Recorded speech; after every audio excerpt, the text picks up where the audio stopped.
Morning, Nick here with Johnson RV, Medford, Oregon. Going to give you a quick video tour of our 2020 Leisure Travel Unity.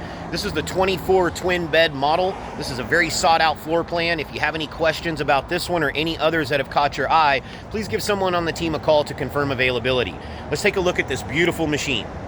Here I give you stock number 22724T as in Tom. This is Johnson's 2020 Leisure Travel Unity on the Sprinter chassis. It's going to be a diesel engine. Leisure does a beautiful job on their paint. They give you 4 coats of paint with 2 coats of clear coat, giving this RV an extremely long life for you to enjoy. Very high quality inside the Leisure Travels as well. They got the beautiful maple cabinets. All the seats are equipped with seat belts for additional passengers. The seats up front will swivel around as well.